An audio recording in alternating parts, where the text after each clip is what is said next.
That's a great angle right there. Yeah, it is. We're actually live right now. What's up, guys? Another episode from Nothing to Something. We're here. Danny Mo's in the house. We have a special guest, Carlos Kremer, a.k.a. The Low. Say what's up, Carlos. What's going on, everybody? How are we tonight? Hey, we're happy to have you. We're going to have a great time. We're going to talk about a lot of different things. But before we do, I want to give a real big shout out to the guys over at Vet TV. They've done a lot of work. They've busted their ass to get where they are. And you know what? When it was 7 days out, they were only at like $110,000 on their Kickstarter account. They had their goal was $250. So 7 days out, they made that extra almost $150,000. Wow.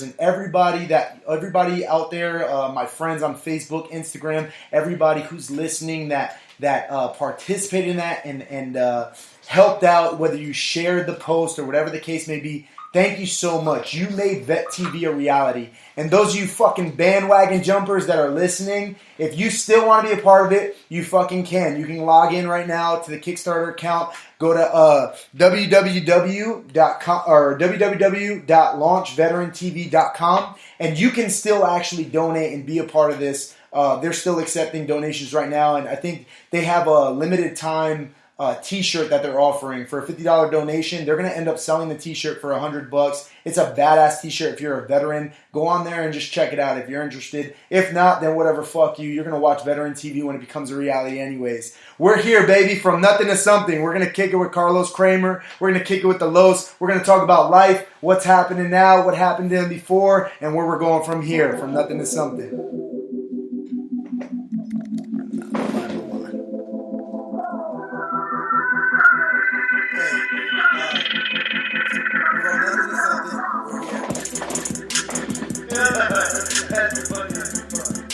What's up, guys? We're live. Hey, log in to the Spreaker account. All right, www.spreaker.com/user/from nothing to something, and you can talk to us on the chat room. I can't answer questions on here, but if you go to www.spreaker.com/user/from nothing to something, you can actually ask me questions and I can answer them live while we're here. So check us out with the Los, baby. You want to talk to them over there, Los? You want to let them know? Yeah. Hey, everybody. How you doing? Hey, Farms. We see you right away on there, brother. Thank you. Hey. Yeah, it is a nice class. I'm with Danny Mo on his show, making it happen, giving back to the veterans. And can you, Danny, tell them how to get questions to us? Absolutely. So listen up, guys. In order to ask us questions on the phone, we can't really see it. So if you're watching live on my feed or if you're watching live on the Los's feed, go ahead and log into www.Spreaker. It's speaker with an R. Spreaker.com/user/from nothing to something. All right, and you can ask us questions live on the chat room. Anything you want to know, we're actually live right now. Spreaker.com. Spreaker.com. And then /user/from nothing to something. All right, and we'll go ahead. We'll let you guys know again as you continue to watch and log in further more and more. So, what's up, Los? I'm happy to have you on here, man. I'm excited. Thank you, brother. I'm happy to be here. Yeah. So you and I have crossed paths quite a bit in the last year to 2 years or so. So it's great that we're enjoying this as well. Yeah. I really, it's really interesting how we met. You know, when I met you, it was my first time ever entering the octagon. You know, after a couple years of practice. That was your first time? That was my first time ever. Up in Oceanside for True Form Entertainment. Yep, that was my first time ever. Wow. Yeah. Hey, you know, for my people that are listening, Danny Molina, this guy right here, is an absolute beast. First time meeting him, True Form Entertainment, was when I was interviewing you after the fight, right? And what a crazy fight that was. That was, you went against some guy who was 6'5", right? 6'5". Shout out to Brian DeMint, outstanding opponent. Unbelievable, Brian. From Team Quest. And one of the toughest guys I've seen around and then he went against Danny Moe. Yeah. And you took it a whole nother level. Yeah. He hit you with a sledgehammer to start that fight, right? He did. Straight off the glove touch. This fucking guy, he was so into it, whether it was on purpose or not, either way, I know the adrenaline's rushing. Right. And I know in his mind, he probably knew, like, I'm going to fucking head kick this guy from hell, Right. And that's what he fucking did, you know? Yeah. And, he caught me right in the side. I got caught just like Ronda Rousey got caught, But when I hit the mat, I came to. I was right back up on my feet and making it happen, Making it happen in that 10th Planet Jiu-Jitsu coming through. Yeah, that 10th Planet Jiu-Jitsu. Shout out to Gio. Shout out to Boogie, man. Shout out to everybody who's my teammate that trains with me every day. We put the work in, and it definitely shined on my first debut in the octagon, and that's when we first met. It was really cool. Great story. Yeah. And then we've gone to do other things and commentate. You have with Epic, and I'm cage announcing, of course, with Epic. True Form, as we talked about before. There's so many great shows that I'm a part of in San Diego, and it's just grown and grown. And I mean, even other shows like Smash Global and Steve Orozco, what he's doing up there in LA. It's crazy because he's now mixing the Hollywood lifestyle in the top 2% of the people wealth-wise. That's who he wants at his MMA events. Right. Is that what I heard? That MMA event where they show up and like all dressed up and it's all quiet, tuxes, ballroom gowns, man, that's open dope. bar, red carpet. It's really, really cool. And I'm Steve's a former fighter. I don't know if you remember him. He's the Hulk Smash. He was like 8-0 at one time in his career. He's got an MBA. He's just a very talented guy. And he started Smash Global. And it's a great concept, and he's giving back.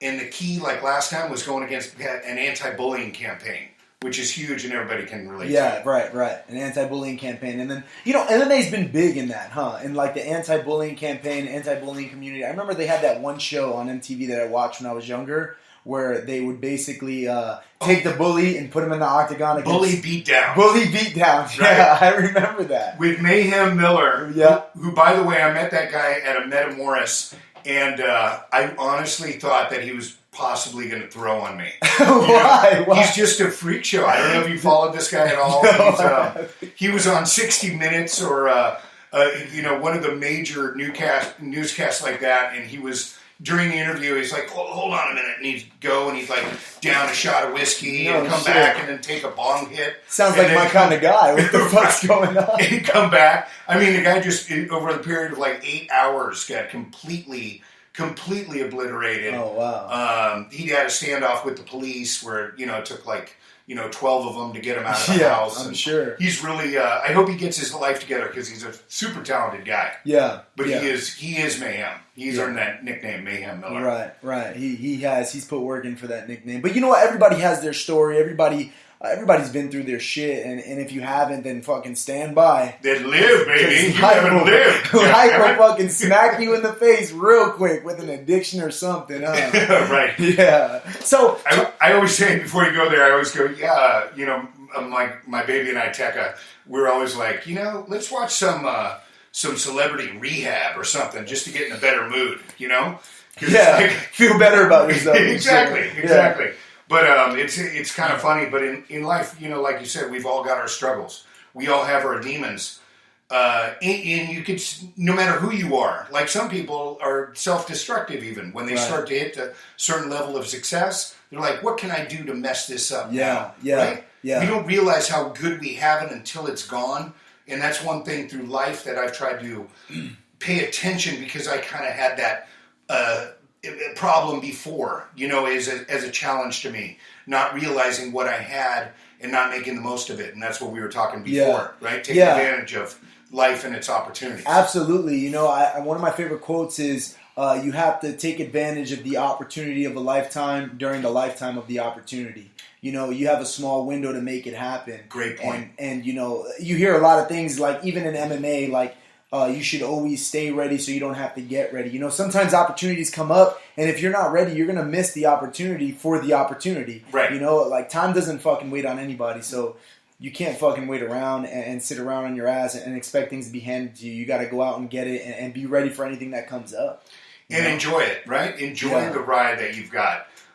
We were talking how blessed we are with our community here in San Diego. Yeah, absolutely. I mean, you know, you were talking 10th Planet, San Diego Combat Academy with Manolo and guys like Bill Crawford. I mean, what a stud that guy is, you know? You know, those guys, they take care of us a lot. They love us down there in San Diego. And they really, truly care. Right. A lot of gyms out there, you know, like Join and, you know, how you doing or whatever. These guys want whatever your goal is, they're going to help you complete it if you put the work in, right? So it's great. And look what's happening with, you know, Manolo now, matchmaking for Brave. Alex Soto, you know, second in command over there. Yeah. It's an incredible Brave Combat Federation, incredible organization. And they've got some amazing fights. I'm headed back there on November 27th for Brave 2 as a cage announcer. And I'll tell you what, man, that production, if you've seen any of the highlights, is like a UFC production. Right. They have like the fucking ramp. They have the big screen and shit like that. It's like, it reminds me of WWE almost, like old school back in the day, the way MMA was. You know? I've never gone down a ramp before, and I went down a ramp as the announcer. And it was great, you know, and I'm thinking, I hope my knee doesn't buckle and I fall off this stage, you know. But it was like they had the sound and lighting crew and audio guys from Russia who did the Olympics. Yeah. You know, that's how good of quality, you know, the Sheik over there, Sheik Khalid, who is just amazing, and an MMA enthusiast and practitioner himself. Yeah. And CEO and President Mohammed Shahid is also a strong MMA competitor. Right. So these guys have single-handedly taken this league and just, you know, exploded it. So I'm going to, you know, myself and the team, we're going to do whatever we can to, you know, make this thing a global force. Absolutely. And those of you who don't know what we're talking about, whether you're listening at home on the podcast or you're watching live, we're talking about Brave MMA. It's actually, they've only had one event so far, so if you haven't heard of them, that's why. It's because they're pretty new. We're going to have our second event soon, Brave MMA. It's going to be in Bahrain. And, man, I'm telling you, just go on YouTube and type in Brave MMA and just look at the setup that they have. Like, Alex Soto was on the podcast before, and he was talking about how they have fucking cameras flying over and drones flying over the cage. They do. It's crazy. Yeah. You know, you're in there, you're thinking you're going to get popped by a drone. And, you know, it's funny, too, because the fighters are from all over the world. This is Brave Combat Federation, and it's country versus country for worldwide bragging rights. And you know what's great about that is the guys who get chosen from their country to fight or really feel like they're carrying that entire country on their back. And when they go to war, it is just, I mean, they're leaving it all, as you know, in the cage. Right. So it would be amazing if you got there one day and fought in front of Sheikh Khalid and, you know, the whole thing. It really is an amazing event. I remember introducing one guy from Dagestan. These guys are so, you know, Russia, these guys are so intense. Yeah. And I've always, when I've introed a guy in the cage, I'm always like, they're feeling me, right? They're getting pumped too. Yeah. That's what I want, right? I mean, I have no ego. I have no, you know, I just want you to just be on fire, right? Yeah. So I'm doing that, and I always will catch their eyes, you know, to look in and just smile and, you know, go for it. But this one fighter from Russia thought that I somehow wanted to fight him.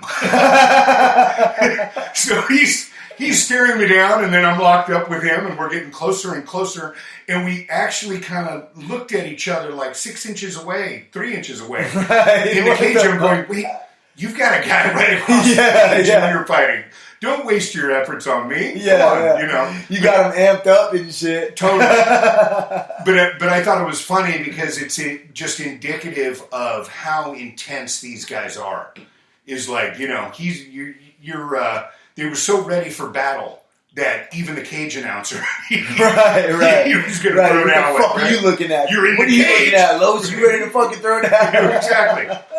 That's hilarious, man. That's awesome. So talk to us a little bit about, you know, what you've done. So we know you're a cage announcer. You know, you do Epic, and you've been around MMA for a while now. You're the announcer for Brave MMA, which is going to be a huge thing. It's going to fucking blow up. And it's, it's an incredible venue, and I can't wait to be a part of it. Which, however that happens, I'm gonna be a part of Brave. Mark my words, and I'm gonna fight there one day. And we got Wael the Gazelle. Shout out to Wael. He was on the last podcast. He's gonna be fighting at Brave coming up. Shout out, Wael the Gazelle. I mean, incredible that you're gonna be at Brave. We're going there together. Yeah. In traveling together, and he's a new father. Yeah. And he's got a lot to fight for. And Yeah. I tell you what, he's going to bring some serious talent to that cage. Yeah. I can't wait. Yeah, he's fucking hungry. He was talking the last podcast, and we talked about that with the new baby, and he says that, it doesn't slow him down or anything. If anything, it motivates him more, and he makes MMA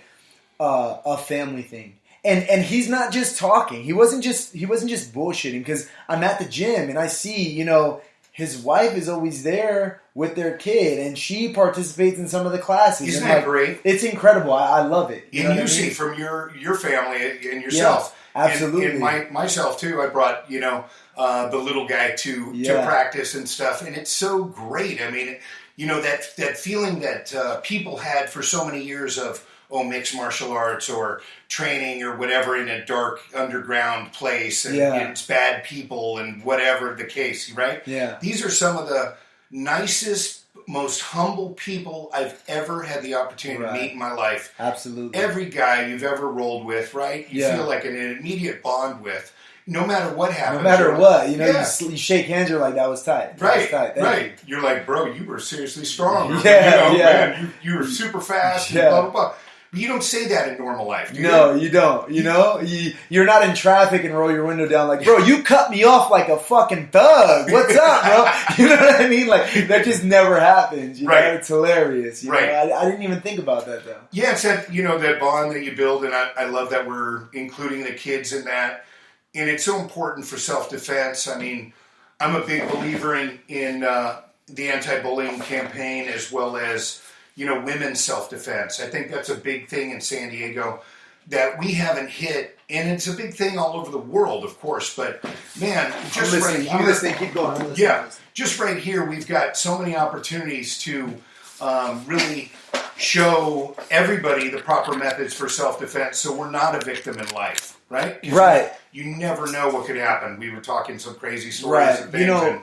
You never know what can happen in life, and it's important to always be ready. I talked about that before, and I put it on my Facebook all the time about how society, the human race in itself, for the most part, right? Because there are places where it's still fucking crazy. Right. But for the most part, especially in America, we're so fucking just privileged that we don't have to deal with what the rest of life has to deal with.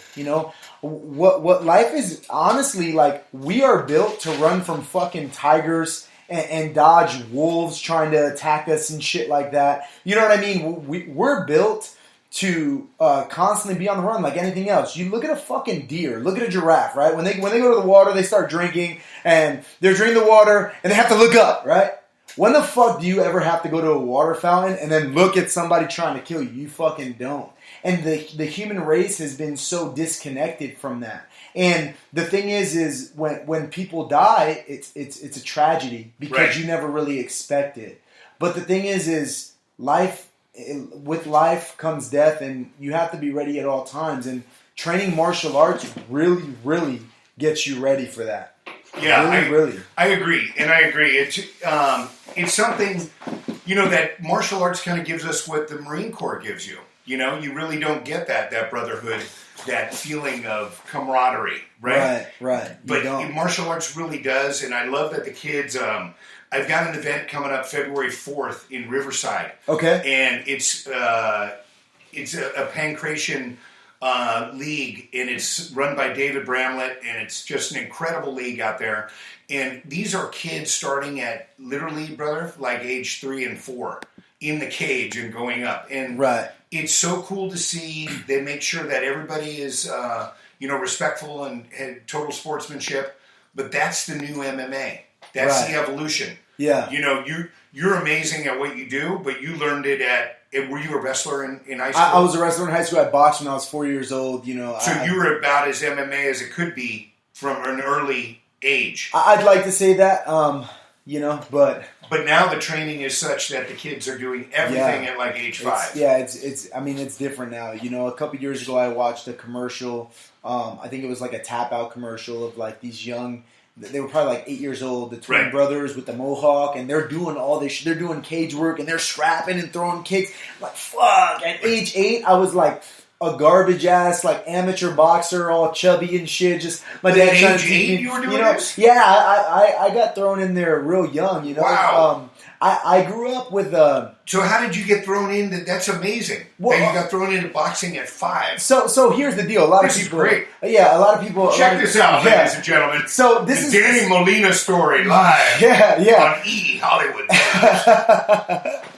Fucking Los. I love it.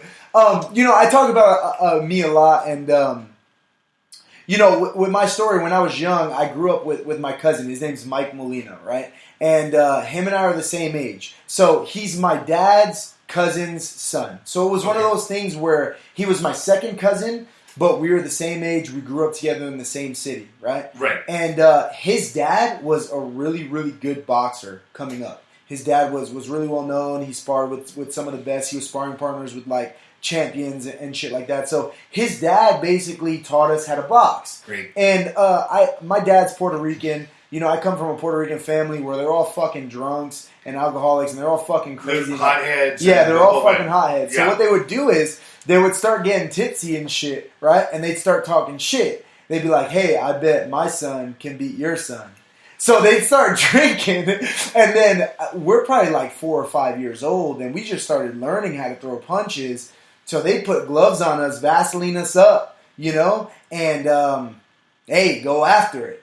Right. And me and my cousin Mike would fucking throw down in their living room.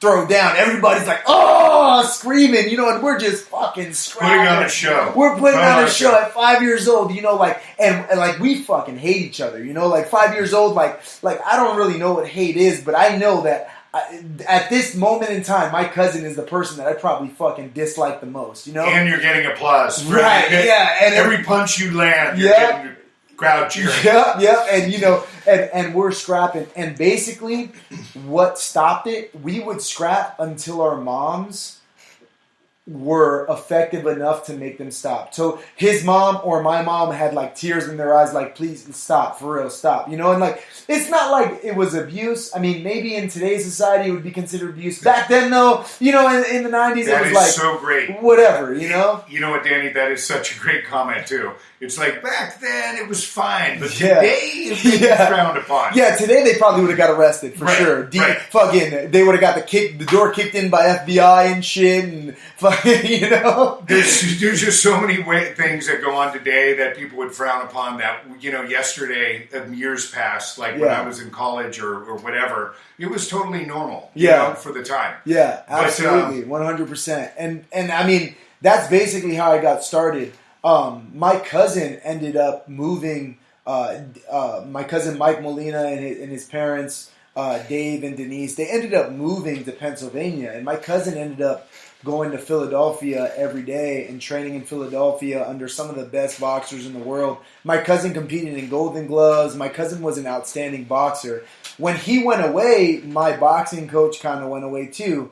And I was always a physical kid, so I got into wrestling. So I went more to the wrestling route around middle school, and he became a Golden Glove competitor. He never won, but he went and competed several times. We both joined the Marine Corps together. Great. And he fought for the Marine Corps he was a Marine Corps boxer, and now I mean he's out and he teaches at the UFC gym back in Pennsylvania. But he definitely had a lot of experience and a lot of knowledge, and I just took it and ran with it. How did you hook up with Manolo and San Diego Combat Academy over there? Yeah, so that's a. And how long have you been there? So that's a funny story, man. Because I got to the Marine Corps and I joined the Marine Corps in 2008. I got sent out here to California, and I'm from Connecticut, so it was a complete culture shock to me. And I've always been a very passionate person. And when I was a young kid, I've always been in good shape. I've always been able to do what I do. And I wanted to do MMA. I wanted to compete regularly. So once I did MMA, I trained under Team Quest. Team Quest had a gym in Oceanside, and Brian Harper was the coach. And once I trained under Team Quest, I got my blue belt, and I started focusing on jiu-jitsu. I deployed and came back. When I came back from a deployment, Team Quest Oceanside was gone. They were just Temecula. They wanted to focus on the team, the new gym, Dan Henderson's new gym in Temecula. Were you joining a lot up there and training with Dan? And those I guys was. I was going up there. Their practice up there was every morning. So whenever I had work off, Brian Harper would bring me up there, and I'd train with the pros, Sam Alvey, all the guys. I went out to all of Dan Henderson's tryouts, and worked those guys that were trying to try out. But I never really got a fight, For me, MMA, it was something that I enjoyed. But I knew I wanted to find a coach that really was passionate and cared. What I noticed is being at Team Quest is when we were in Oceanside is when Dan Henderson had a fight, when Jesse Taylor had a fight, when Sam Alvey had a fight, there was nobody there to teach. It was basically like you would just show up and use the equipment, and everybody was focusing. It was like fighters. The fighters were our coaches, but when they had camps, they weren't coaching, and I didn't like that. I knew I wanted to be a martial artist, so I wanted to find a coach that was willing to take me in and teach me something. And I met Gio and Boogie. They were together. We were in Vista. We were 10th Planet Vista. Gio and Richie Martinez, two of the sickest, slickest black belts around. 10th Planet, Eddie Bravo. These guys, and what they've done in a short amount of time, 6 years relatively, is incredible. Yeah. In talking to Richie and him getting his black belt, he said in like 3 years, 10 months, or 11 months. And he goes, but Gio, he beat me. He got it in 3 years, like 7 or 8 months. Yeah. Like, what? Yeah. That's incredible. Yeah. Right? It's so crazy because I met Gio. That's insane, ladies and gentlemen who are watching out there. Yeah, to do that in jiu-jitsu where it normally takes like 10 years. 10 years, to get your black belt. To do that in 3.5, 4 is unreal. And it wasn't BJ Penn-like. And it wasn't just any fucking lower level black belt that awarded them their black belt. It wasn't just any. It was Eddie Bravo. Eddie Bravo is like one of the kings of the sport. He's the Bruce Lee of fucking jiu-jitsu right now. It's fucking incredible. Yeah. I was very fortunate to meet them and Gio. I met them when they were purple belts. Really? Yeah, and Gio were they just tapping guys out left and right? Yeah, left and right, tapping guys out. We had our gym. Brown belts, black belts, didn't matter. Yeah, it didn't matter. And we had our gym in Vista, and we were a bunch of fucking. It was a bunch of just kids just looking to have a good time. That's really all it was. Right. And I used to go there on Sundays because they had open mat on Sundays, and I would go and roll with those guys, and those dudes would destroy me. I will never forget what made me realize I needed to go to 10th Planet. What made me realize I needed to go to 10th Planet was a guy named Kyle Chambers. He's a brown belt now under Gio. He just competed at the last EBI. And Kyle was a blue belt, and so was I. And Kyle, he threw up a triangle, and I pulled my arm out immediately. And Kyle just took his opposite arm, grabbed his shin, and he triangled me with no arm. With his own hand, he triangled me with his own arm. And those of you that don't know what I'm talking about, just if you YouTube it, no arm triangle. That's what that fucking kid did to me. And I was really trying 100% to escape. And he finished me, and I was like, I need to learn what they're learning here. Right. Gio brought me on 100%. Gio said, "Hey, Gio's amazing. He Him is. And Richie both. In props to Manolo Hernandez. We were talking before.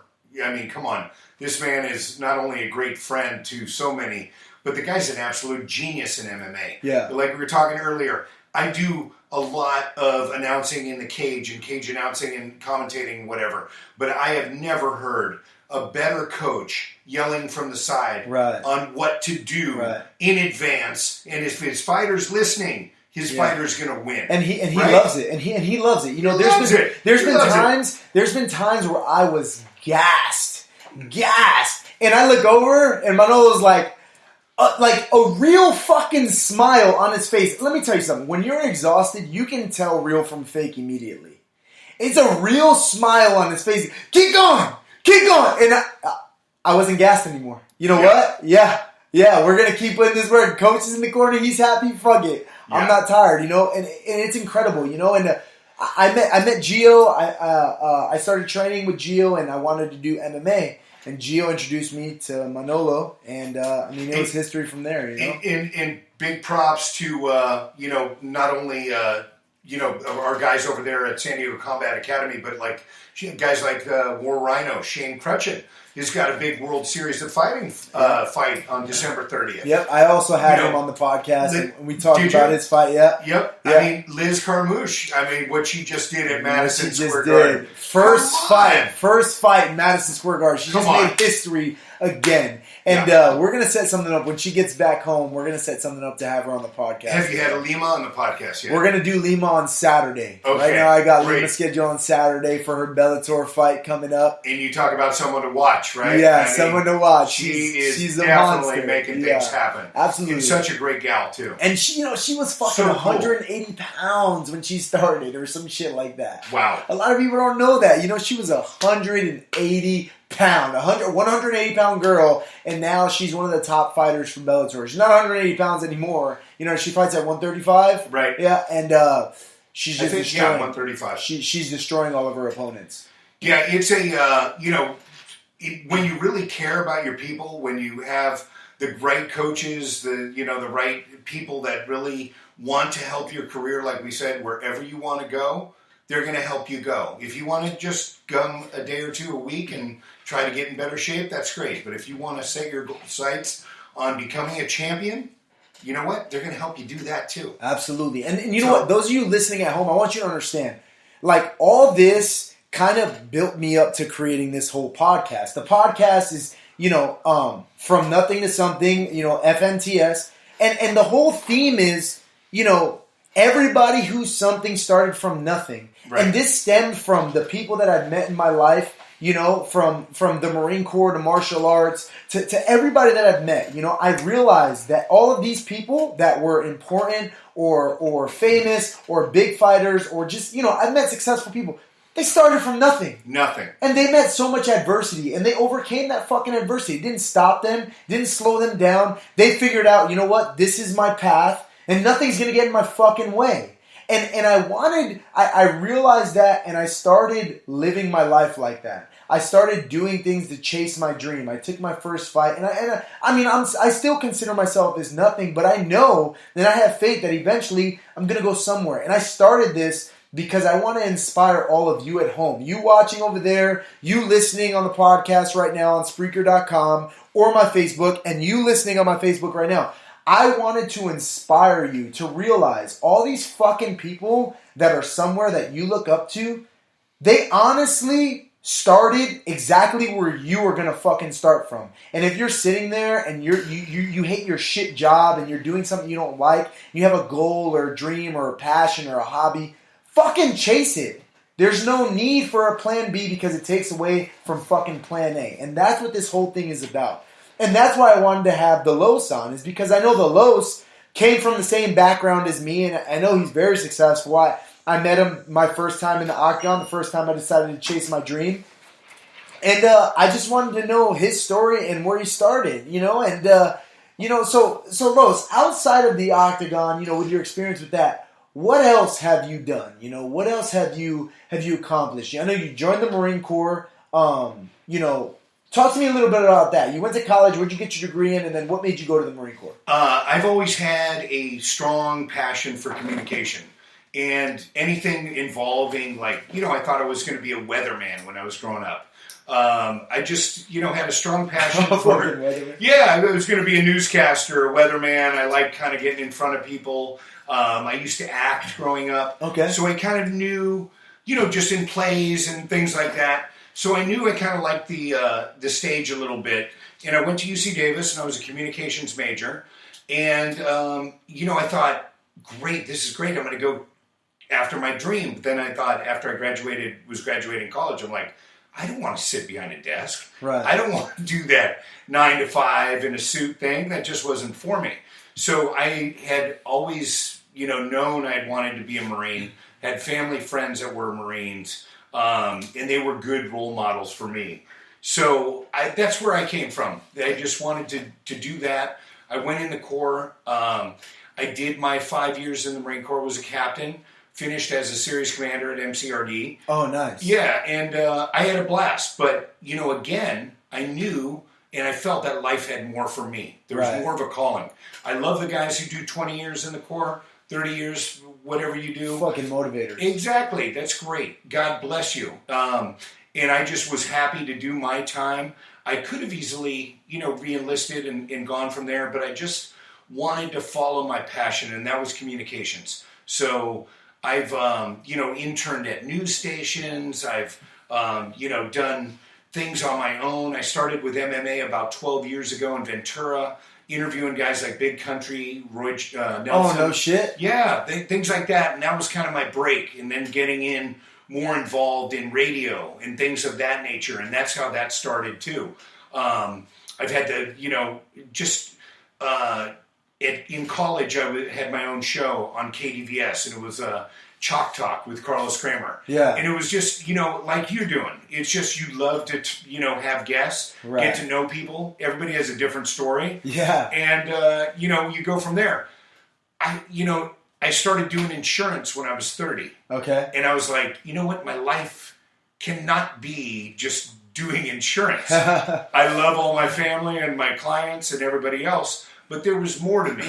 And so instead of pursuing acting, I kind of pursued hosting and things like that. Right. Got a couple opportunities where I was on Gene Simmons' Family Jewels. You know what? It's crazy. I want to talk about that for a second because I watched that entire show. I think it was on Netflix. When Snippy got stolen. I watched like all of the seasons. I'm pretty sure it was on. I want to say it was on Netflix or so, I watched, or maybe do they have that on Netflix, by the way? Maybe I don't know, or Hulu or something. They must have it on like Hulu. It right? was something. It was like in 2011, but I watched all of their shows. Right. So I don't remember specifically the show that you were on, but I saw you posted something the other day about being on, and I'm like, holy shit! I saw that episode because I was a fan of that show. That show was the shit to me. I was like, damn, Gene Simmons is the man. Right. Talk to me a little bit about that. What was that like? How'd you like that? That was great. I got a chance to go in a helicopter over Beverly Hills with Gene Simmons and look for his dog that was missing. How'd you get that role? Because it said you were playing pet detective. I saw your post. How did that even come about? There was a guy who I had met who turned out he was a producer, and he wanted me to audition for a show called the Gender Bowl. Now, this was the first show of men versus women in tackle football. Oh, it had never been done before. That's pretty tight. Yeah, so they had it at the LA Coliseum, and they took a group of over the hill 35 plus, 45 plus guys, and they said, hey, you're going to get one last chance to play football. And do you want it? And they go, yeah, I'll strap it on one last time. But they didn't realize the team they were playing, Danny, was a team from the East Coast, and they were all-stars of the Women's Pro Football League. And these guys came in ready to take people's heads off. So it wasn't that easy. We won literally on the last play of the game, believe it or not. We had a guy who played some JC football, and he just started running over people because he was like, we are not. I told the team in the locker room, I love women. You guys are amazing. I said, but I'm not going to be the first coach to lose to women in football. I'm not going to be at a bar and get harassed by some drunken jackasses, right? That, hey, you're the guy who lost to women. No. In football, I wasn't going to be that guy. So we had Larry Brown of the Dallas Cowboys. That was our head coach. We had Sonny Cumbie from Texas Tech. I believe he was their quarterback. He was their offensive coordinator. And it was a crazy game. I mean, one of our guys talked smack at the press conference, and literally the first play of the game, the women took him out, and he was literally carried off the field. No shit. Yeah, I mean, these gals were tough, Hey, there's something different about girls in competition. They hold grudges to the max. And you can imagine, you're from their East Coast women. Yeah. Right? Hey, those girls are I'll fucking smack you in the head right now, you fucking prick. Exactly.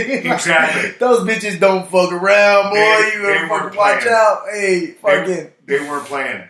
So it went to there, and then it went to Gene Simmons' Family Jewels. I had the opportunity to like have lunch with Gene, and you know, they were like on set. They're like, "You don't look at Gene. If he doesn't look at you, don't talk to him." Yeah. Real? So the first thing, you know, he'd walk by and he looked at me. I'm like, "Hey, Gene, how you doing?" You know, and he's like, "Hey, how are you?" So it's like, you know, he's a real guy. I guess he's worth like $400 million, but he says he handles all his own money.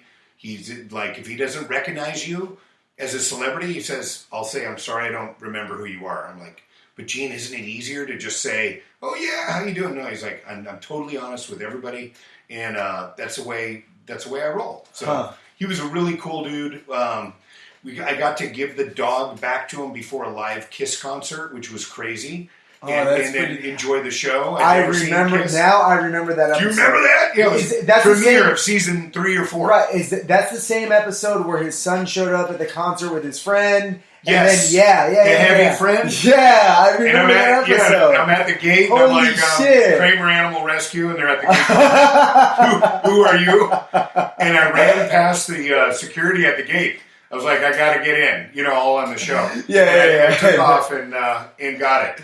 But it's funny. But holy shit! I remember that. Go ahead. Yeah. So that led into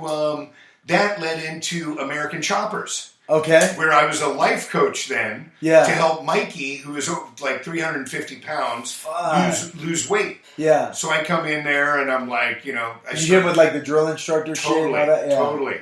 I was talking to him, and then all of a sudden just snapped on him. You want to make a change in your life. You know? And he's like, yeah. But I figured they're flying me into New York, right? I've got like literally a week to make this happen. Right. So, you know, like it was crazy. I had him doing like push-ups in the yard, and we're hitting the gym together and all this stuff. You know what? That's so crazy because, you know, me listening to you alone, and I know the people listening at home, like, what you did was you took advantage of opportunities. They told you, hey, don't look at Gene Simmons unless he looks at you, and don't talk to him or nothing. And you were like, okay. And you took that literally. And as soon as he looked at you, hey, what's going on? How you doing? And you fucking opened that door of opportunity. Right. And a lot of people don't realize that you have to be your own fucking spokesman in life. You have to make shit happen. Nobody's going to make anything happen for you. Right. You know? When you went on that show for Mikey, you said? Yeah, on American Chopper? Right, on American Chopper. And you went drill instructor. You know, that was your choice to do that. Because in your head, you knew, I'm not going to fail at this. I'm going to make this happen. And you did what you had to do. And you know what, brother? You nailed it. Because if you're going on reality TV, if you've got an opportunity at anything like that, you're not going to, if you're just a normal, nice guy and just, hey, you know, I want to really talk to you about you getting, you know, something out of this and improving yourself, it's not going to make a splash and they're not going to remember you. Yeah. Right? You've got to be memorable, right? Yeah, right. You have to be memorable. You have to make an impact. You can't be your fucking average Joe. You can't. Average Joe's flipping burgers at McDonald's. And I always thought, like you thought with our lives, I was like, that's why I'm, you know, where I'm at right now, I'm as hungry as ever. Right. Because I know how hard it is to get there. Yeah. I know how much I respect it. I know how much I respect the people that are around me, and I'm like, there's nobody that's going to outwork us. Right. I'm going to take advantage of any opportunity I can, but on the same token, I'm going to help anybody I can too. Yeah. Right? Absolutely. I want to give back. I want to show, because I didn't have that. I didn't have the guy saying, hey, you want to do this? Right. Here's how you do it. I didn't have that. Anytime I wanted to do something, I got told no. Yeah. Right? But no, if we don't believe it, is our best motivator in the world. Absolutely. Right? You know what? If one thing more than ever, being a single dude at the bar trying to talk to chicks, that definitely taught me that. Is no doesn't really mean no, it just means try again. Right. You know what I mean? Come back with a better rap. yeah. You know, but that's really what it's all about, you know, because I really do feel at the end of the day, like, nobody's gonna work harder for me than the goal I want, for the goal that I want. Nobody's gonna put that work in like I'm willing to do. Yeah, as simple as that. And you know what?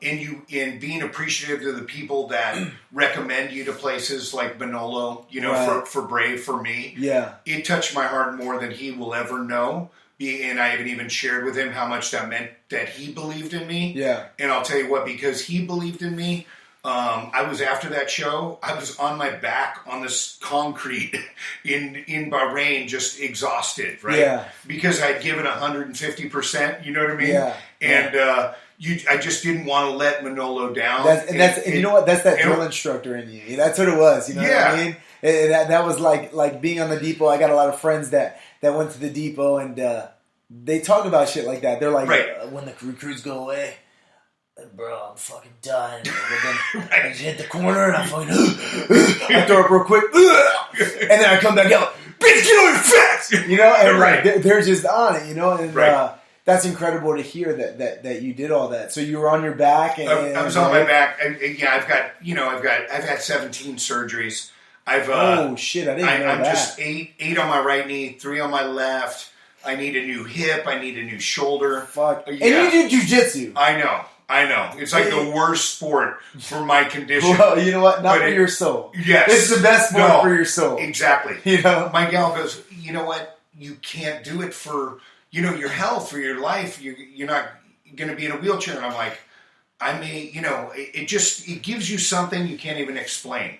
In whatever capacity I can do it, even if it's in technique or learning new moves or whatever, I'm going to be a part of it. Right. And I want to be there and grow with it and advance and rank, whatever, whenever that happens. We don't care about that. But it's like, I just want to be always involved with that beautiful sport. Yeah. And same with MMA. 100%. Right?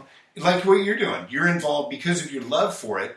Now all of a sudden you're commentating it. Right. Then you're in the cage, you're interviewing for it. Yeah. Right? Hey, hold on. I want to tell the people at home so they know what happened. So the recent Epic fight, Epic 32, Harvey Castellano, shout out to Harvey. By the way, hey, Harvey said, yo, Danny, you pretty mofo. Tell Los I said what up. He commented on here. What up, Harv? Hey, Harvey, thanks for getting back to me on that invite to the baby shower, bro. Oh. Jesus Christ. I see, isn't that funny when you text a bro, right? You text a bro and they don't text you back, especially if it's an invite to your baby shower. But you see him on social media, he's posting all day. There's Harvey. I'm like, and by the way, he's tagging me. Yeah, he's tagging you and shit. You can't tag me and shit if you're not answering my text. Hey, That's a new rule. Harvey's from New York. He's going to come up with some bullshit like, bro, I dropped my fucking phone. And then I had a new phone. But you don't understand the situation that day, bro. Right? He's going to say that. But yeah. Love you, Harv. Love you. At Epic 32, I had the opportunity. Harvey hit me up. He's like, hey, do you want to do some commentating? We had Harvey on the podcast a couple episodes ago. And he knew that I can talk on the microphone and I wasn't, timid or scared. So I was like, yeah, I can fill in wherever they need. And then Jeff Glover ended up not showing up. So they're like, hey, you're not filling anymore. You're gonna sit there. I was like, okay. So I sit down next to Chris Lieben. And those of you, my Facebook friends, Lieben is an MMA god, by the way. He is. Lieben's the fucking man. Man. I watched Lieben since I was like 16 years old on TV, and I sat next to him, and now I'm about to commentate an MMA fight. How surreal was that for you? I looked at him, and like he can probably tell it better than I can, but I was like, hey, I like choked up. I was like, hey, I'm doing commentary with you. Like I was talking to him, like, is that okay with you? Because if not, I can leave. You know what I mean? Like, it was very surreal, but it was awesome to be next to Chris Lieben. Once I got comfortable, such an awesome guy. And it was cool, and I had a great time doing it. But then, of course, the fucking Los, he's the announcer for the Octagon, and Chris Lieben goes up and does an interview, and I'm like, oh, that's cool, And then after the second fight ends, the Los comes up. He's like, hey, Danny, you're next. You're going up there. You're going to interview him. And I was like, I couldn't say no. The dude they were about to announce the fight. Like, I had to get up and walk so I was like, fuck. So I get up and I walk over there, and I just... And by the way, the entire crowd's looking at you, right? The interviewer. Yeah, the entire... And you're like, I better be ready with what's going on.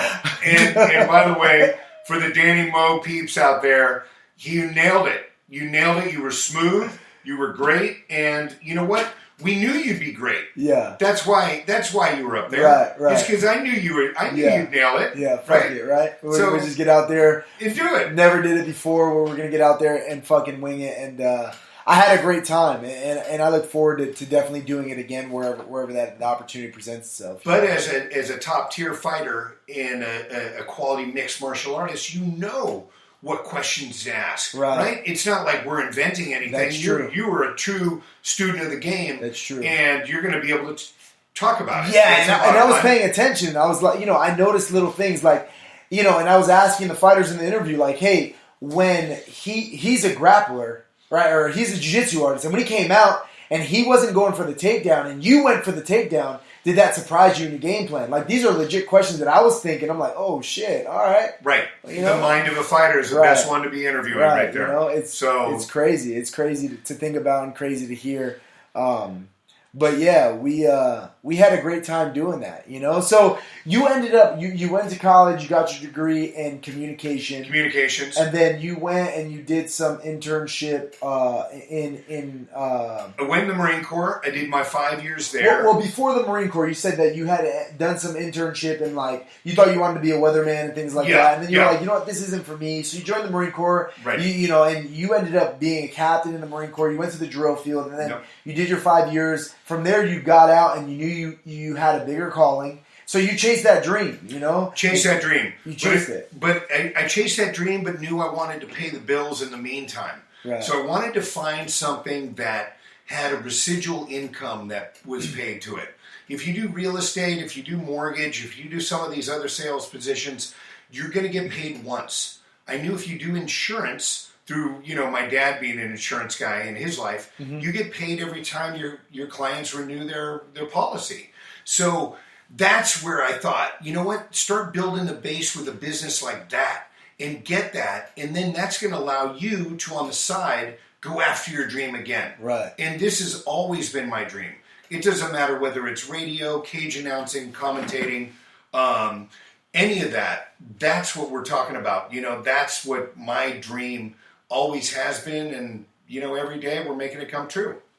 I'm sorry, I looked away. Do we have a question? If we have any questions, no, we don't have any questions. Just some comments. People Can you read a couple to me?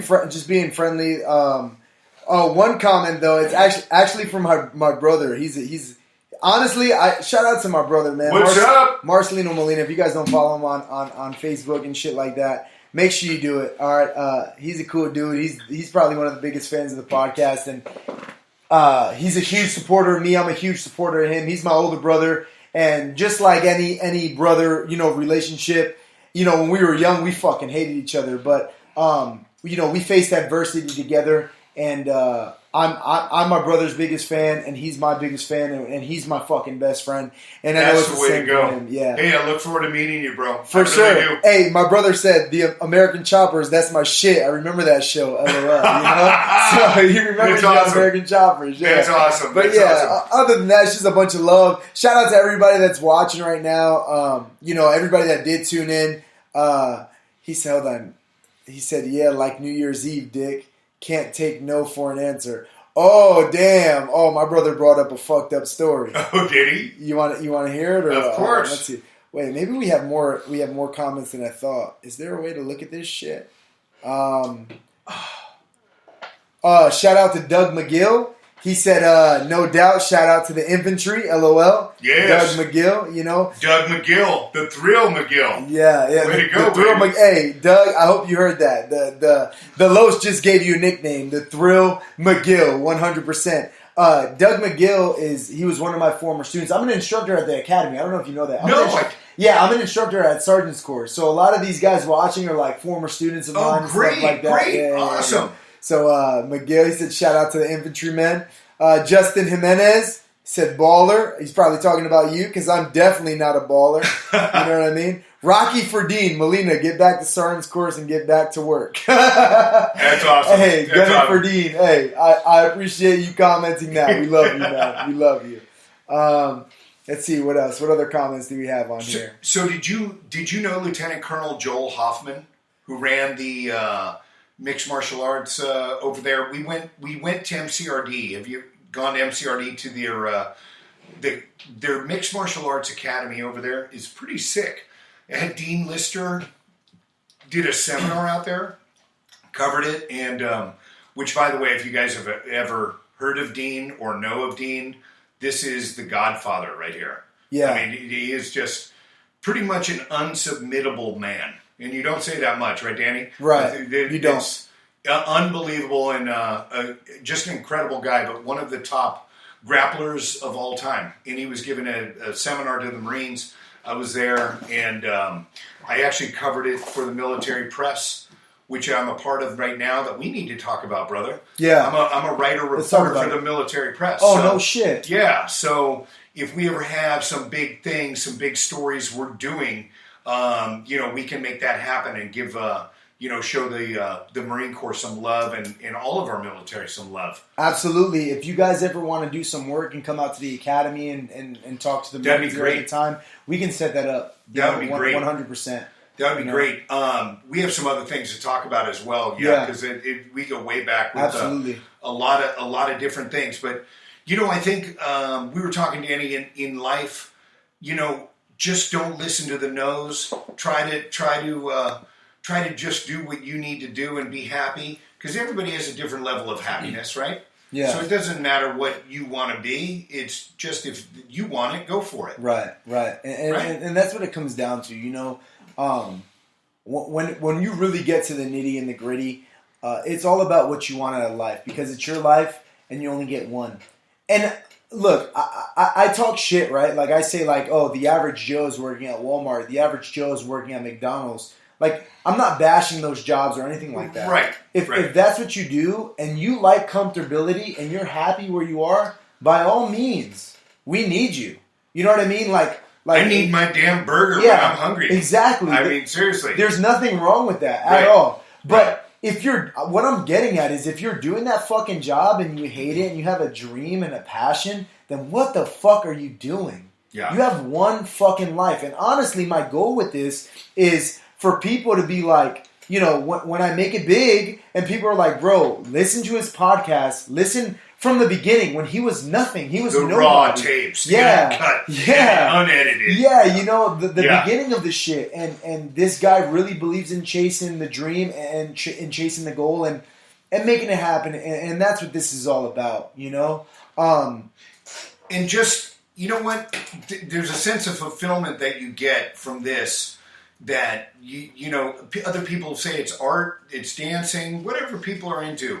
Go for it. Do it. Right. And don't hold back. And don't let anybody hold you back on anything, because you're going to be bitter against yourself and with them. So let's talk about that, because I think that's the biggest thing. The biggest thing is the lack of support, right? Whenever somebody wants to do something and they don't have support from their friends or their family, and you see it in movies all the time, right? Where the dad's like, fucking dancing, you want to do dancing again, Johnny? What the fuck is this? You know what I mean? You see it in movies all the time because that's fucking real and that happens. Yeah. What are some of the biggest adversity points that you face? What are the biggest struggles and obstacles that you feel you had to overcome in your climb to success? I mean, I think I'm just like anybody else with parents that were old school and weren't really in touch. I would say to my dad, and every time I'm going, hey, they go, where are you going? I'm going to the gym. I'm going to work out. Why are you doing that? It's too cold. It's too hot. You're too tired.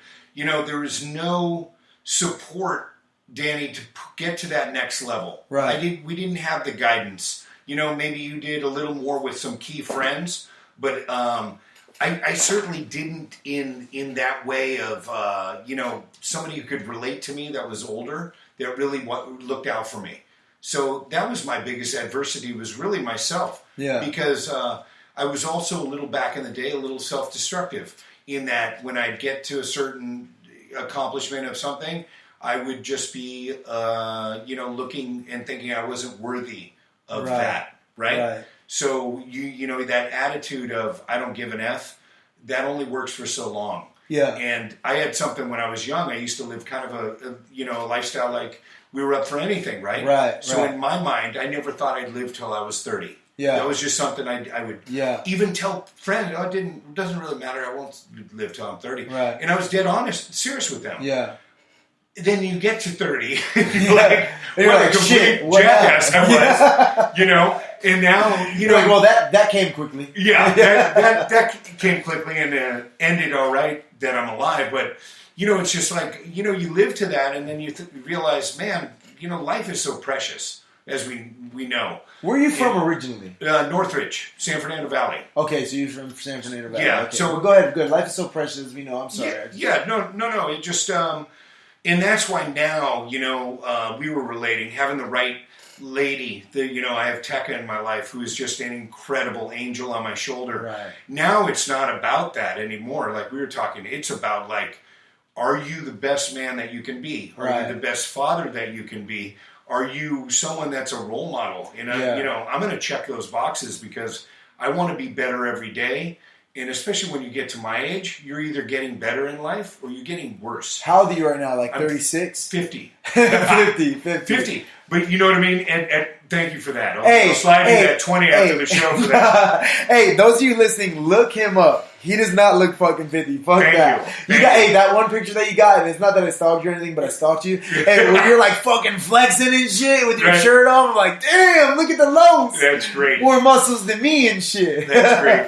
You know, but it's totally true because I'll run into old friends or whatever, and you're like, you know, we either have to grab life by the horns or it's going to grab you, right? Yeah. And when you start to get to a certain age, you really are getting better or you're getting worse. Right. So I'm like, I'm going to keep improving every year and work on myself and work on the family and much love to Tekka. I love you, and we're having a little baby next month. So Hell yeah, congratulations on that, Thank man. you. I wish you the best of luck with that. Thank you. Yeah. And of course, I'm having you know, what I would have. I'm having a daughter. So Yeah. you know, I'm jacked about that. Coming back full circle for you, huh? Look out, Rhonda. Look out. Look out, baby Los is in the cage. Hey, baby Lois is about to get it on. Hey, that's what's up. Hey, real quick, I wanted to talk to you a little bit because we're already at an hour, believe it or not. Wow. And I know that flew by. Yeah, I know we got to wrap it up, and we actually have some more questions. I'm cool if you're cool. If we got people with questions, let's do it. I'm cool too. I just know that people want to hear it, and when they see like an hour 30, they're like, they're less inclined to listen to it. But I'm not gonna rush it, but I definitely want to get through some stuff. Yeah. So you do stand-up comedy as well. Yes. I know. Yes. All right. So, you know, a funny story. I started literally now 12 years ago when I first started. Pauly Shore's sister had a comedy class. No and shit. she goes, "Come take a comedy class, be funny, and you know, perform." Hey, shout out to Pauly Shore. What's up, buddy? Whatever that fucking noise he makes and shit. Exactly. Encino Man, I grew up on that movie. so I did that. I did this course, and I kind of got hooked. And next thing you know, you're doing Tuesday nights in Temecula at a truckers convention.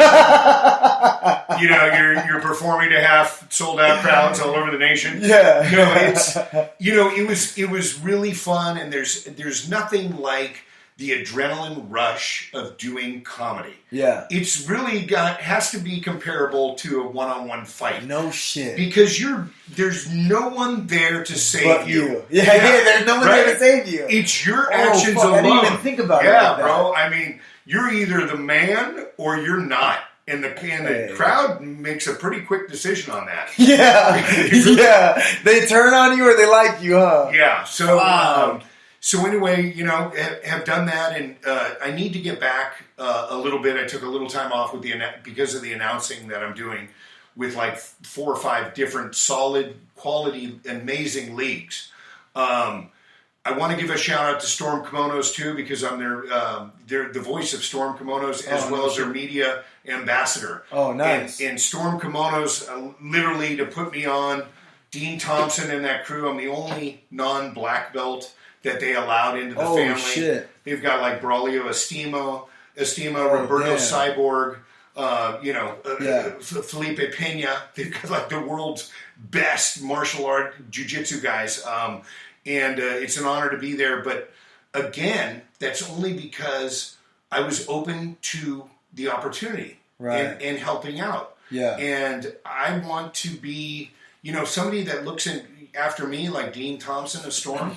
Man, I owe him so much because he believes in me. And I believe in someone who really has my back and believes in me, and I will give Storm and Dean, all the love and admiration I can, beside having a great product. Like if you see the shirt right here. The mission, submission. The mission, submission. Yeah. And that applies to not only the mat or an MMA fight, but to life. Life right? itself, yeah. I mean, come on, if you're not going for the submission, if you want to win by points, right? Time's just gonna, when the clock stops in life, you're dead. Right.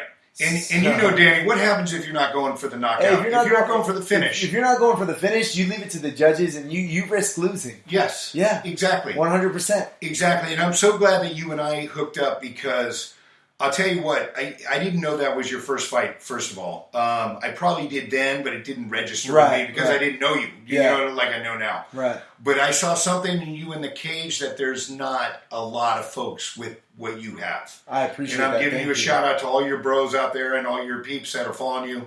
You are the real deal. And I know that those guys who grew up with you will tell me that you are the fucking real deal. Yeah. You know what I mean? So I really appreciate that, honestly. But you're humble, though, too, and that's what I love. Because I'm trying to learn. I'm not trying to. I never try to overstep my boundaries, and I know I can learn a lot, even from people who know less than me. And I do get hit up by people from back home, and they tell me, if there's one person that was going to be an MMA fighter, bro, it was going to be you. And I really am fucking passionate about what I do. I'm a staff sergeant in the Marine Corps. I'm an instructor at the Staff congratulations, by the way. Thank you. That's a huge. How many years have you been in? Almost 8.5. So 8.5. So barely 9 years. And the people tell me all the time. Marines tell me all the time, "Why are you getting out, bro? Like, the path is set for you. You're already an instructor at the academy." I was a sergeant instructing sergeants at sergeant's course. I was the first sergeant, as far as I know, in the Marine Corps to instruct sergeants at sergeant's course. And people were like, "Bro, the path is set for you. What are you doing?" And I tell them I'm chasing my dream. And for me, starting this podcast basically cemented that. If I decided to re-enlist because I'm scared to get out and I just want to be comfortable, I love the Marine Corps. I have nothing against the Marine Corps, but I'm more in love with something else.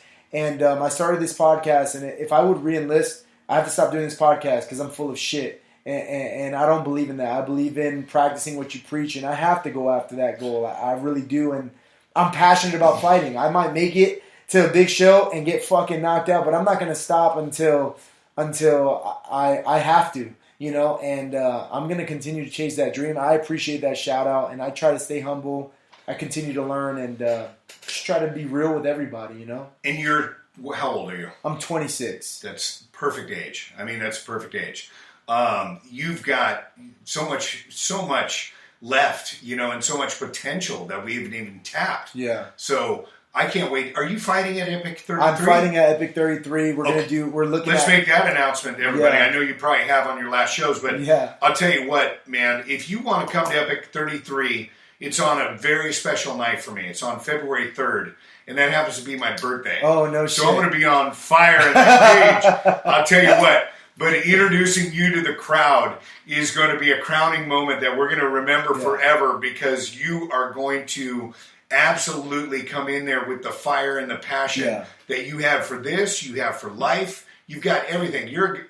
That's why I related to you, because you're like a guy that reminded me of me. Like, anything you do, you want to be the best at it. Absolutely, 100%. And not in an unsportsmanlike way. You're just going to try to be the best and help everybody along to your level too, if you can. Right. But yeah, man, you've got a killer will, and if people can look up that tape of you and DeMint, Brian DeMint, it's on YouTube. It's on YouTube. It's a pretty special fight. Would you agree? Yeah, it is. It's not like your normal fight that you're going to see on YouTube or whatever, and especially not at the amateur level, right? Not at all. Yeah, I mean, and this guy is a solid. An incredible martial artist, and by the way, people were talking a lot about him.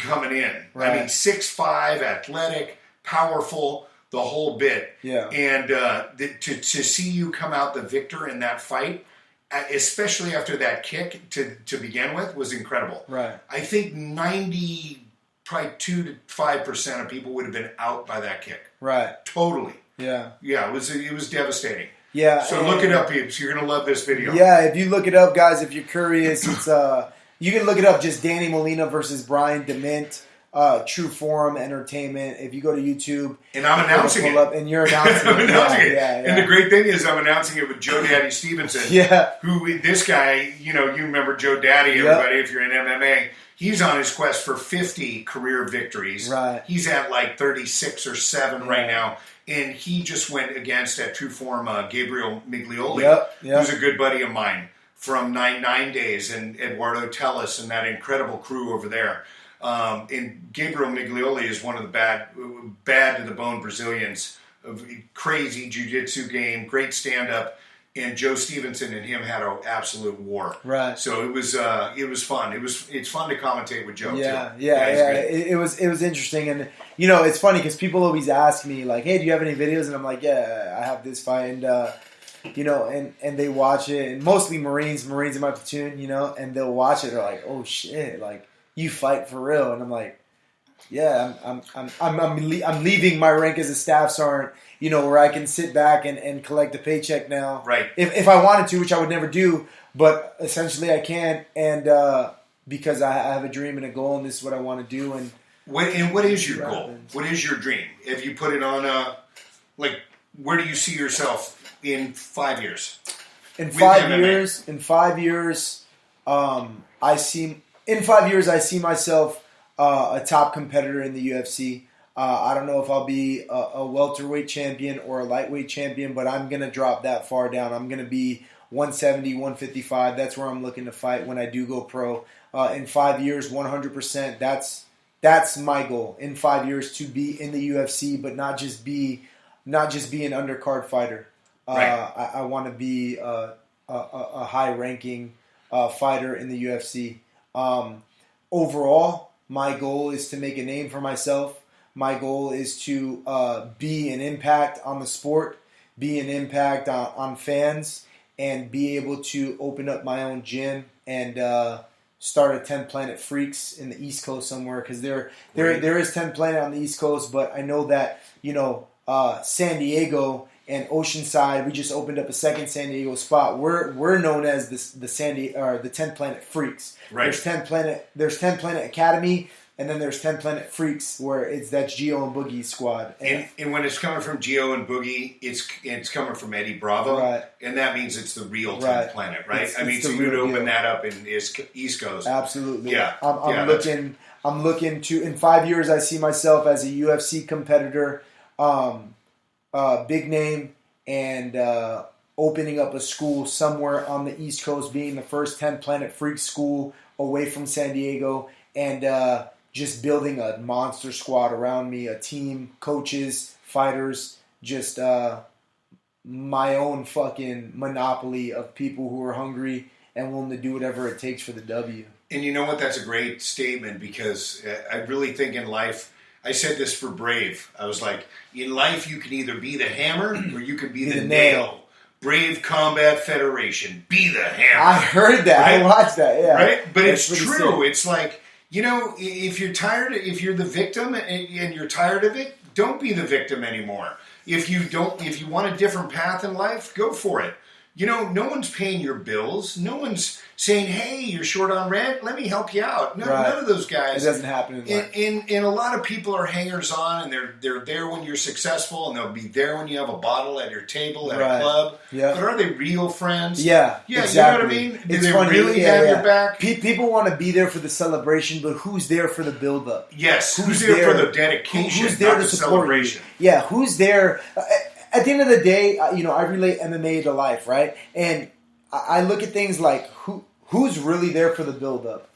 And what I mean is, when you go into the octagon, who are your friends and your family and the people around you that have no doubts, that feel the same way you do? You can be in the cage, and I'm ready, and I know I'm going to win.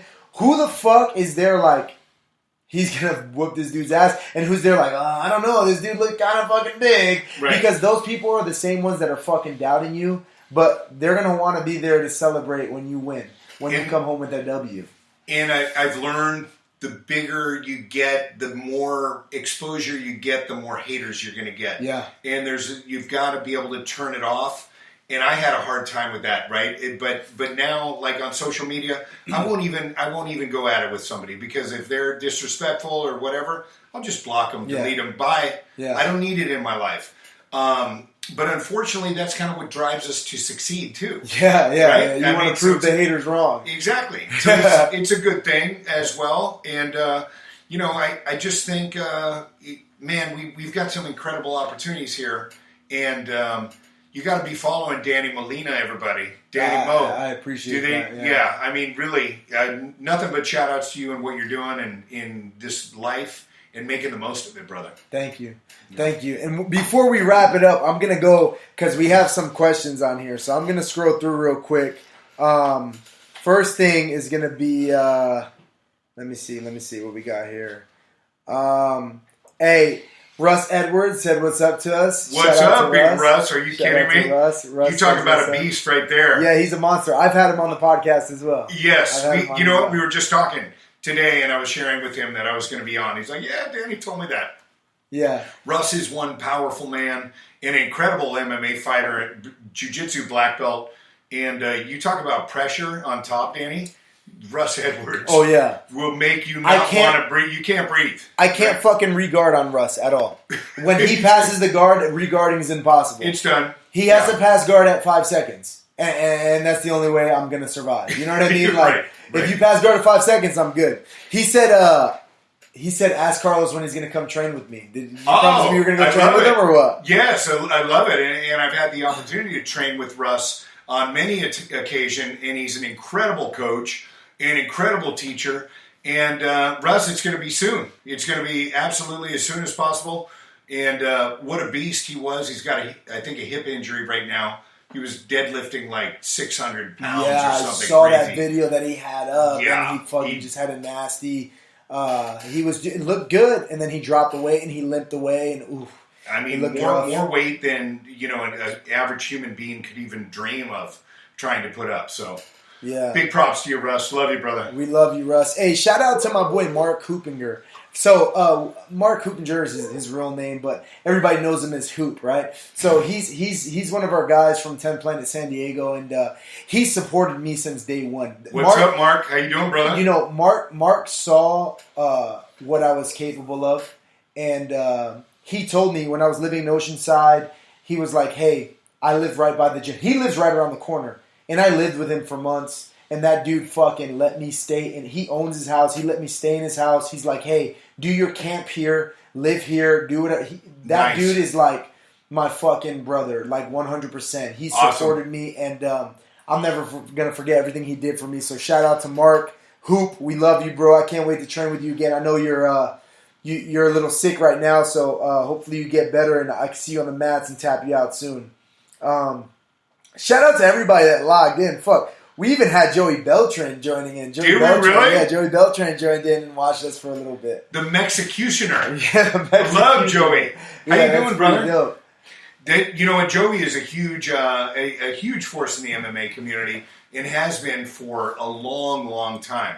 I mean, shout out to you, Joey, for listening. Thank you, brother. Yeah, thank you, Joey. I love you, man. And Joey Beltran is the one who actually brought 10 Planet Oceanside to the gym that we're at now, High Performance Training Center in Oceanside. If you guys in the area, check us out. And then Jason Stewart, shout out to Jason Stewart, the guy who runs Epic Love Fighting. J City. He said, in 5 years, I'll be tapping out Los with my pinky. That's what he said. That is funny. A man can dream. That's all I got to say. That's funny. Hey, my girlfriend just got home. She was going to open the door, but she commented on here as well. She said, "Save me a shot," because we're drinking her Pendleton. So. Oh, there we go. So, we'll shave you a shot, babe. Don't even trip. Hey, nothing but love for Jason Stewart, too. Got to give props to this man. For real. He's been a great buddy of mine for countless years. He was a guy who, talked to me, and he was like, he knew I was in the MMA scene. He's like, "You know what? I want the Los part of the Epic scene." And Epic has been my family for many years now and continues to be. No matter what happens with me and my career, I will always be bringing the heat for Epic, because that's how much I love Jason Stewart, and I love the rest of our Epic family. Yeah, and Jason Stewart's always showed me love, and him and Harvey were the ones who actually put me on, with the commentating thing, and they needed somebody to sing the anthem. So they were like, "Hey, that's right. That's where I know you're going." Yeah, my girlfriend Melody. Yeah, now I get it. She's the one that sang the anthem. I was like, "Hey, my girlfriend can sing," because she sang So check this out. So she told me before. Yeah, I sang the anthem before at my graduation and at a Kings game. I've sang the anthem. You've sang the anthem. That's what she said. Oh, she said. Yeah, okay. She I was going to say if you've done it, not you've me. officially checked more boxes than me. If you're not singing the anthem. But hold on, here's the funny part. The funny part is, so she says, I sang the anthem at my graduation and at a Kings game. And I was like, that's cool. Do you want to sing the anthem tonight? I sent her a text tomorrow, and she's like, okay, I'll do it. No way. Yeah, and I told her, cool. It was that quick. It was like, I was in the meeting with them, I sent her a text, hey, I have somebody that's going to sing the anthem tomorrow, my girlfriend can do it. And they were like, all right, perfect. And I came home, and I'm like, babe, are you going to practice or what? And she's like, nah, I'm good. I'm like, what do you mean you're nailed good? it. Yeah, nailed it. She fucking nailed it. But the thing is, before she nailed it, I was like, so you sang at your high school graduation? She's like, no, my middle school graduation. I was like, dude, what the fuck are you doing? When was the Kings game? A couple years ago? She's like, no, when I was like 7. I'm like, hey, you can't fuck this up, man. Right, because it's all eyes on you. Yeah, I was like, it's all eyes on you, number 1. Number 2, they're letting me commentate. And number 3, I fight for them. And you're never going to live that down. You're going to have to not watch. You're always going to be remembered as this girl that fucked it up. But she fucking killed it. And I'm so fucking proud of her for doing that. And it was a Molina family night. Yeah, it was. For sure. Yeah. For sure. We had a great time, man. And hey, next time, bring the little Bring girl. the little one, yes. I'll bring the little guy. For sure. They can have a little playtime Yeah, or whatever. Yeah, we'll, be right there. We'll do something. We'll figure something out for sure. Next time is going to be Epic 33, and I'm looking to go on the battle. And at the end of the day, honestly, it's Manolo's call. So I just go and train, and Coach Manolo tells me, hey, I want you to fight for Epic 33. He knows I want to fight. I'm going to keep saying I'm going to fight. I made my background on my Facebook, Epic 33. I told Harvey I want to fight. Great. I'm going to chase it. The worst they can say is say no, Right. But I'm just going to keep training, and I'm going to be fucking hungry. When we come out there, I'm coming off of a loss against Jose Campos. Shout out to Jose Campos. He's a fan of the podcast. Yep. He listens. Super tough. Tough guy. But my next opponent, I'm not taking it to the judges, baby. I'm taking you out. I'm going to submit you or knock you out. So I hope you're ready to keep your hands up, keep your neck down. Simple as that. And at Epic, we love when the true, warriors take Epic and just say, I'm running with this. Like you put Epic as your cover photo, right? Yeah, absolutely. You'll share the event and all that stuff. That's what mixed martial arts has come to these days is unfortunately, or fortunately, it is a business. And at the end of the day, we want the most marketable guys. There's plenty of fighters that might be 10-0 that have no brand to them. They have no fans. They have no charisma. They have no star appeal. But if you take guys such as, say, Conor McGregor, right? Love him or hate him, he's opened up the floodgates for a lot of money to be made from fighters, and he's opened the floodgates for the fighters in general to make truly their mark in life. Right.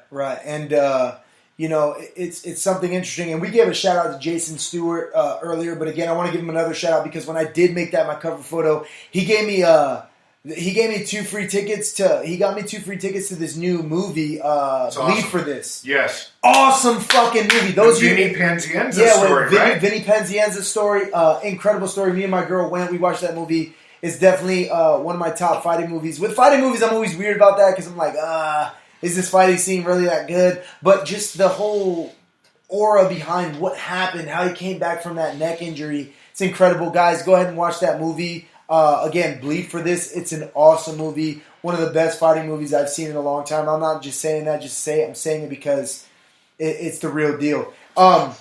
Get your tickets now, by the way, for Epic 33. Hey, you want to be, Epic give 33. Jason a shout out. Let's give him a shout out, Absolutely. right? With tickets. Absolutely. Go to epicfighting.com. And I'll tell you what, February 3rd, that night is going to be electric. It's going to be smoking inside that arena, and the walls of this 4-Point Sheraton are going to feel like they're going to crumble down. Yeah, because it gets that loud and that exciting in there.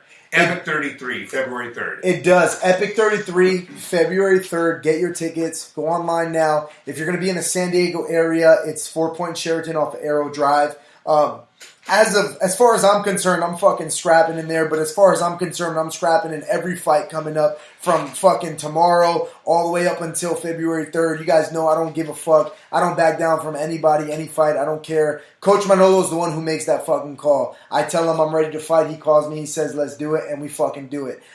Before we roll out, Harvey, hey, we love you, man. He said, you guys fucking killed me on the podcast tonight. Hey, Harvey, we fucking love you, bro. We're just giving you shit, man. We're just giving you shit. Come on, Harvey. It's better I do it on a podcast than in person. You know? So I love you, brother. You know that. Hey, the Harvinator, you talk about a matchmaker that's making things happen. He has kicked ass as Epic's matchmaker. He has, man. He's really done a lot of work, you know? And you know what? He is so freaking organized, too. He really makes things happen with Camo. And they have so many requirements. And there's so many things you have to do to put on a show.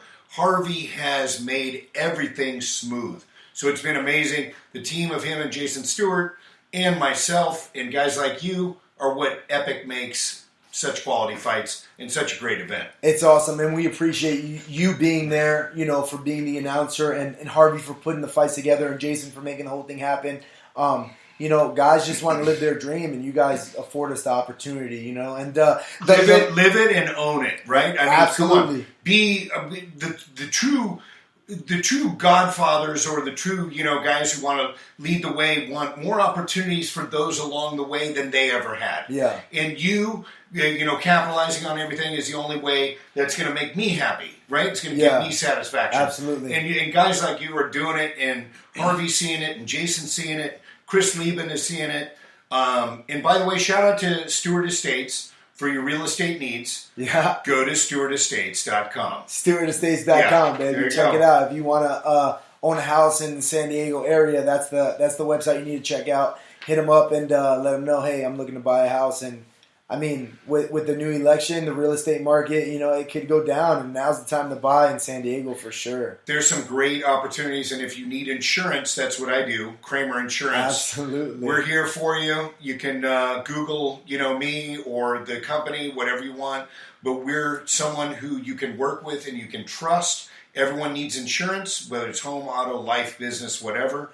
Go through Kremer Insurance. We'll definitely take care of you, and we love you guys. I tell you what, man, you just gave me an idea right now, right here live on the podcast. What I want to do is anybody that is on my podcast, especially right now, early on, I'm just going to continue to give your company or whatever you need a shout-out. Awesome. Every time I do the podcast, I'm going to give you a shout-out. So those of you guys listening, if you're on the podcast, I'm going to represent you for every podcast from here on out. Simple as that. You basically have a free sponsorship opportunity through me. And then as we make it big and we become the biggest podcast on the network possible, you will maintain your spot as a sponsor for me. If you don't mind, I'm just going to implement that right now. I'm going to hold down Kremer. Love it, brother. Love it. Thank you. And then the last person, Aristotle Alviso. Hey, shout out to you, man. He's another military veteran. He's in the Army. I went to high school with this kid. Him and we went to high school together. We were in JROTC together. He ended up going to school, and he's an officer in the Army. He said, just watched the fight with DeMint. So proud of you, Danny. Been proud of you since high school, bro. Hey, I appreciate the love. How cool is that? It's awesome, man. And he's not the only one that's reached out to me. Like I said before, and there was one person, one kid that moved out here to San Diego, or not San Diego. He moved out to like LA, to like Venice area, and for work. And he before my last fight against Jose Campos, he sent me a message on Facebook, and he was like, "Hey, I've been watching you for a long time, and you don't realize the inspiration you give me." He was like, just wrestling on the same mats as you, playing on the same football field as you in high school, and seeing you chase your dream and make it happen. You're an inspiration. I'm in LA now, and I really want to come and watch your fight. And he fucking came all the way down and watched my fight. And after the fight, I had a drink with him and thanked him for coming out. And man, it's just incredible, because at the end of the day, I just want to fucking impact the world around me. Whatever I can do to make people take that fucking step to chase your dream, if I can be that person that impacts your life, then I fucking accomplished my mission. I don't give a fuck about I really don't give a fuck about making money or becoming famous. I give Not a once fuck have you about, talked about anything regarding that, right? I don't give a It's fuck about about following that. your heart and your Yeah, passion. I follow my heart, and I want to cement myself as somebody that influenced you and your life and your world, and that'll cement me in history books for the rest of the life, just like you do every day. You do that for me. You do that for everybody. Commentating in Brave, commentating for Epic. You know, just your input. You know, you were on the Family Jewels, the Gene Simmons Family Jewels. You know, you did your thing. You've done your time, and you served our country proudly. When did you get out of the Marine Corps? 93. So you got out? 94. So you got out in 94? When Jesus was a boy. So, hey, you know what? At the end of the day, Right. you essentially set forth the path for me to end up where I am today, because you were a Marine that set forth, you know, the tradition and the nature of the Marine Corps that inspired me to join. And now here we are sitting together. It's amazing, right? When you got out of the Marine Corps, I was 4 years old, and now I'm trailing you. Yeah, I'm on your podcast. Yeah, right? you're on my podcast. That's great. And I'm trailing your career, and I'm trying to do exactly what you're doing, and we're gonna make this life happen. You know, it's not about money. It's not about fame. It's not about glory. It's about happiness and influencing others, and that's what this podcast is about. We love you guys. Thank you for listening. The Los, thank you for being on, man. Any last words for the people at home? We're at an hour 30 right now. Wow, Woo! we just cracked out 90 minutes we did like nothing. You know what? It's been an absolute pleasure. I will come back anytime. I just want to give love to all your friends out there, too, that are following you. You are an inspiration to so many. Keep it up. You're just doing an amazing job. And this is what life's all about, enjoying these moments like this. So thank you. And by the way, yeah, any of you, you know, Danny's next fight's going to be February 3rd. There's going to be film footage of it too. But if you can make it over, it'll be incredibly special. Absolutely. Absolutely. I appreciate you coming out for the support. At the end of the day, I'm going to get that W no matter what. And then we're going to celebrate after the W, and I'll go live if you can't make it. And you can just watch me live on the Facebook, and we're all going to celebrate together. Maybe we go live in the cage after you win. That would be pretty dope. That would be pretty cool, We'll set right? that up. We'll set that up. I'm just going to give my phone to my whether it's a minute or whatever it is, right? Just tell them to go live no matter what. Yeah, I'm just going to go live for the announcement. Right. Yeah. You want the result. Here we go. And now. Yeah. At the end of the day. Hey, we love you, man. Thank you for coming on, for real. And those of you at home listening, I've never given you guys a shout out, but those of you at home who listen to me, I went from fucking 4 views on episode 1 to like 40-something views on episode 16. Overall, there's been 490 people that have listened to my podcast. 490 people. If you add all the episodes together, all the times you've listened to all the episodes. And I just want to thank you for supporting me and listening. And if you have input or you have things you want to hear, by all means, shoot me a message. I'm the same fucking guy that you remember from fucking high school, from back in Connecticut, from back when I was a Lance Corporal in the Marine Corps. Same fucking guy. Shoot me a message. If you want to hear me talk about something, we'll fucking talk about it. We'll discuss it. Shout out to the guys from Vet TV again. I know you guys are fucking busy and you guys made your goal, and congratulations. At the end of the day, like I said from the beginning, I'm going to support Vet TV so much because I believe in what the mission is. You know, supporting the veterans and giving those fucking videos of comedy and the dark humor that so many of us can relate to. It's incredible. Donnie O'Malley, you and your crew, you guys are doing great things, and I look forward to seeing the network come out, making videos happen. If I can be a part of it, cool. If not, I'm not fucking stressing. I'm going to give you guys a shout out from the beginning because you guys showed me love as soon as I reached out to you, and thank you for that. We love you guys. Thank you for everything. The next podcast, right now, I have Elima McFarlane scheduled on Saturday. She's great. She has her fight coming up for Bellator. She's an up-and-coming star. She's a fucking monster. So be on the lookout for that, guys. Other than that, we'll see you when we see you. Thank you for listening. I fucking love each and every one of you. Danny Mo's out here with Carlos Kremer. From nothing to something, baby. FNTS. Peace. Dude, that was great. That was great. That's fun